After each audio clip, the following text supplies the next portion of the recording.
அன்றைக்கி இங்கே பாருங்க, அன்றைக்கி கான்ட்ராக்ட் போடுறாங்க, வீடியோ ஃபோன் போட்டால் எடுக்கலாம், இன்ஜினியர் ஃபோன் போட்டால் எடுக்கலாம். அவர் பார்த்தா சுவிட்சை பிசின்னு வர மாதிரி வச்சு விட்டார். இது பண்ணி ஒரு அதிகாரி இல்லாமல் கூட இல்லாமல் ஒருமானு போகிறதுக்கு என்ன இது அர்த்தம்? அவருமானு போட்டு அவருமானு போயிட்டார். இது என்ன அளவு? இங்கே பாரு எவ்வளோ விரிச்சு ஓடிக்குது. ஏன்னா தேருமா இது சொல்லுங்க பார்ப்போம். ஏன்னா அதிகாரி கூட இருக்குனால ஏன் இல்லை? என் கேள்வி அதான். இன்ஜினியர் என்ன வேலை, ஓவர்சீஸ் என்ன வேலை, என்ன வேலை செய்ய வேண்டிய வேலை தானே. ஏன் வரல? மக்களுடைய வரி பணத்தில் சம்பளம் வாங்கினா அங்கேயே ஒரு ஆஃபீஸில் இருக்குது தான் வேலையா? இதெல்லாம் இவங்களாம் வந்து தான் இந்த மாதிரி மோசமாக போட்டிருப்பாங்களா ரோடு? சொல்லுங்க பார்ப்போம். எவ்வளோ மோசமான ரோடு இது வந்து பாருங்கள். எவ்வளோ எத்தனை லட்சம் இது?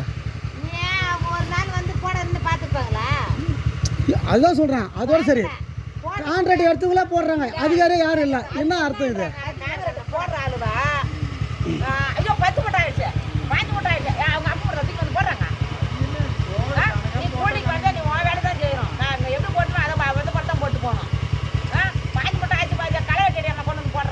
இந்த ரோடு நல்லா இருந்த ரோடு சைடு காவா போகிறேன்னு போட்டு ரோட்டை உடச்சிட்டாங்க.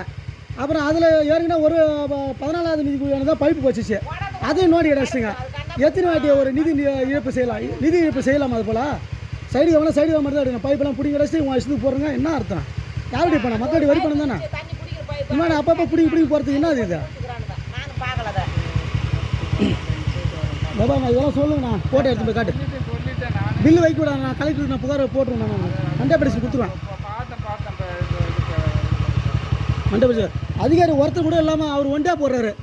அவர் நான் கரெக்டாக தான் போடுறேன். இது எத்தனை அங்கே இது நீ பாருங்கள், சைடில் கை வச்சு பாருங்க, உங்களுக்கு தெரியும்.